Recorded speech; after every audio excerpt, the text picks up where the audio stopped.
As a heads up, this video contains spoilers for the game Florence.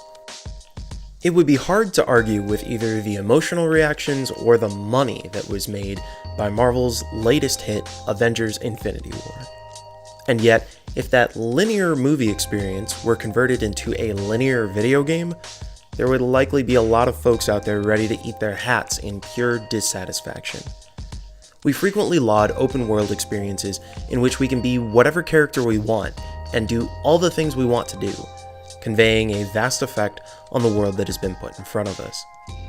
I have to say that for me, though, my strongest gaming experiences have come from linear games, have come from targeted, controlled stories about specific people, or even just being placed in a specific environment.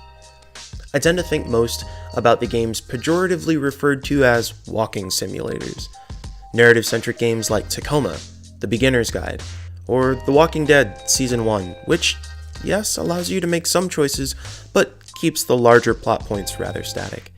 These games tell compelling stories and ask compelling questions of ourselves. They have a certain amount of interactivity, but you don't shape the world gets an opportunity to shape you. I think that's an important and powerful experience.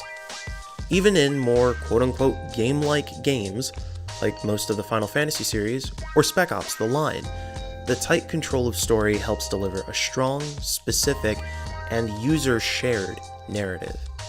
Most recently, my favorite piece of linear narrative comes from a game called Florence.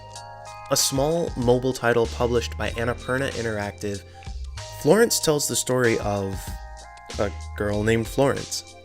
In each chapter, you use simple touchscreen mechanics to move the narrative forward in fun and interesting ways, organizing the many puzzle pieces of a first date conversation, brushing Florence's reflection in the mirror away to see who she could become.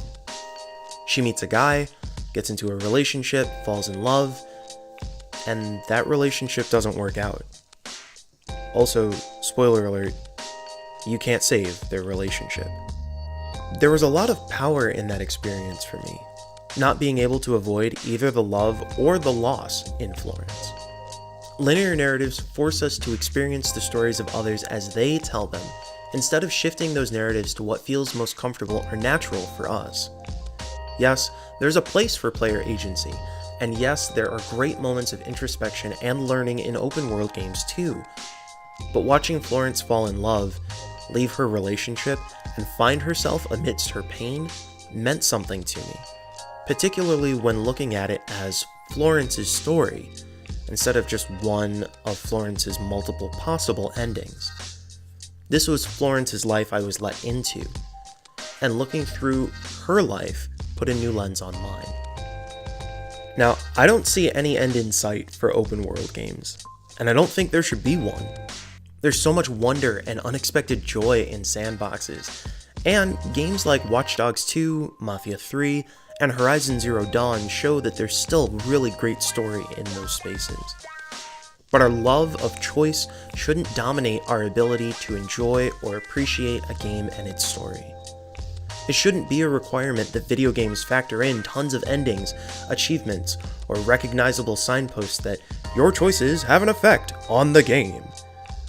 Because after all, we may be the protagonists of our own stories in reality, but much of the learning we do in life comes from the knowledge we gain from others, and frequently, we don't have anything to do with their stories or decision-making processes.